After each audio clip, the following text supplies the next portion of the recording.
Shalom Bapak Ibu Saudara yang dikasihi Tuhan Yesus Kristus. Selamat pagi, selamat berjumpa dalam renungan pada pagi hari ini. Kembali saat ini kita bersyukur kepada Tuhan karena kebaikannya. Kita boleh bangun, kita ada saat ini, itu semua karena anugerah Tuhan. Dan pasti Tuhan punya rencana yang baik buat saudara dan saya. Mari sebelum kita mendengarkan renungan firman Tuhan, kita siapkan hati dan berdoa. Bapa kami yang di sorga, Bapa dalam nama Tuhan Yesus Kristus, terima kasih untuk pagi hari ini. Kami bangun dengan kekuatan, kesehatan, dan berkat kebaikan Tuhan. Saat ini kami mau mendengarkan kebenaran firman-Mu. Urapi kami ya Tuhan, agar kami mengerti akan kehendak-Mu. Dalam nama Tuhan Yesus kami berdoa. Haleluya, amin.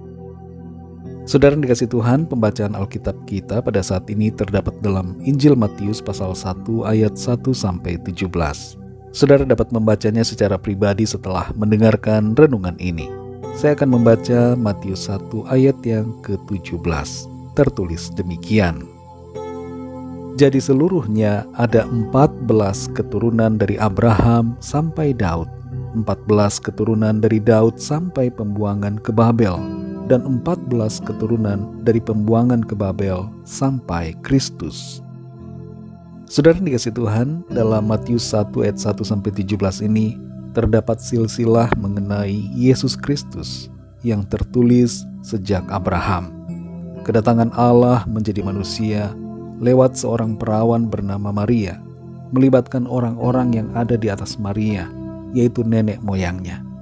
Dan siapa orang-orang tersebut menjadi penting, karena kalau tidak berasal dari keturunan Daud dan Abraham, maka Yesus yang lahir dari rahim Maria ini menjadi dipertanyakan kemesiasannya, dan janji Allah pun menjadi dipertanyakan kebenarannya.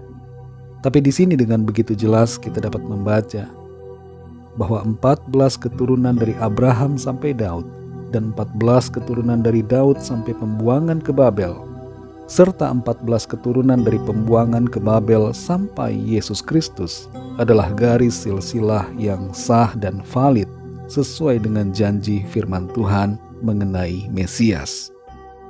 Di antara garis silsilah ini, kalau kita perhatikan, banyak di antara mereka yang bukanlah orang yang sempurna kehidupannya.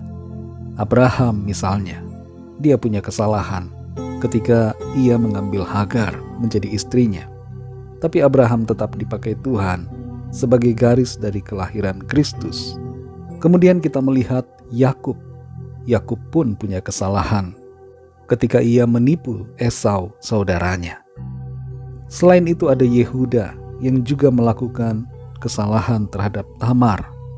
Lalu yang cukup menghebohkan adalah Daud yang berbuat dosa karena mengambil istri Uria bernama Betsheba. Selain itu ada orang di dalam garis silsilah ini yang bukan dari orang Israel, yaitu Rahab yang adalah orang dari bangsa Kanaan. Lalu ada juga Rut yang adalah bangsa Moab. Tapi dua orang yang disebutkan terakhir dalam silsilah ini mempunyai status yang bersih, yaitu Maria yang adalah seorang yang menjaga kesuciannya dan mau taat pada kehendak Allah. Meskipun dengan itu ia harus mengalami konsekuensi yang berat.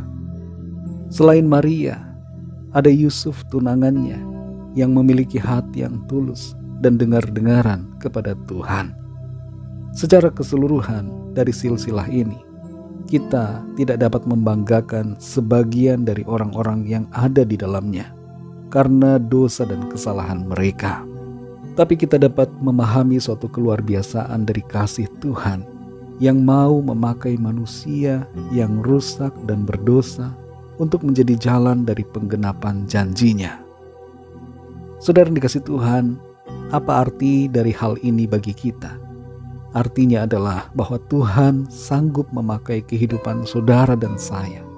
Sekalipun kita mungkin sudah merasa diri kita rusak dan kita telah jatuh dalam dosa, tapi Tuhan dapat memulihkan dan memakai kehidupan saudara dan saya bagi hormat dan kemuliaan namanya, serta untuk memanifestasikan janjinya dalam kehidupan kita. Kita perlu menyadari siapa sebenarnya yang suci selain dari Tuhan sendiri. Firman Tuhan berkata bahwa semua orang telah berbuat dosa dan kehilangan kemuliaan Allah.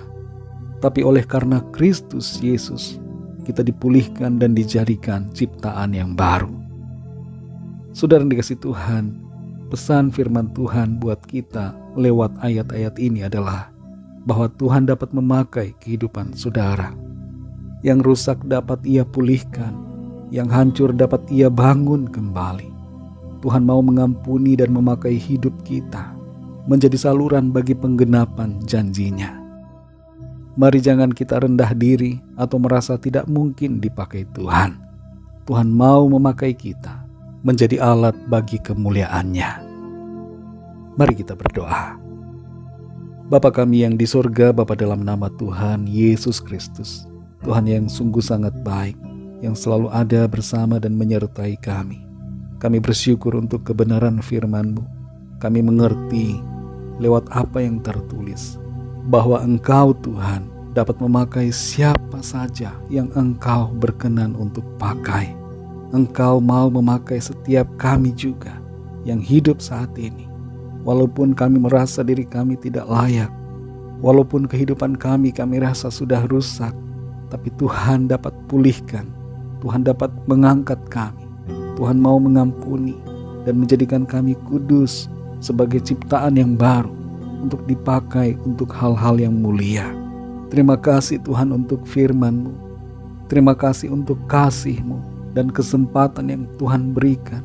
Kesempatan berharga untuk kami hidup bagi hormat kemuliaan nama Tuhan. Pakailah kami ya Tuhan. Kami mau Engkau pakai. Kami mau Engkau baharui. Kami mau mempersembahkan hidup kami ini bagi hormat kemuliaan nama-Mu. Pimpin kami selalu ya Roh Kudus, supaya kehidupan kami senantiasa ada dalam jalan-jalan kebenaran-Mu Tuhan. Berkatilah kami di sepanjang hari ini, dalam segala aktivitas kami, dalam studi, dalam tugas, usaha, pekerjaan, dan dalam segala apa yang kami lakukan.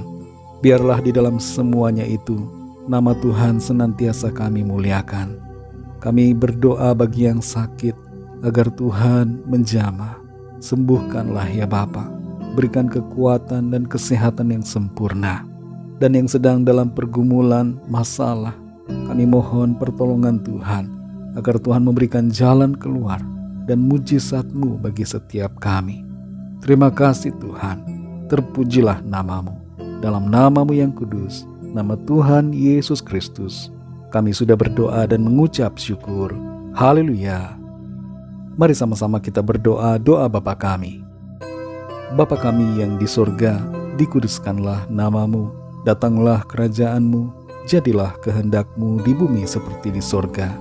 Berikanlah kami pada hari ini makanan kami yang secukupnya, dan ampunilah kami akan kesalahan kami, seperti kami juga mengampuni orang yang bersalah kepada kami.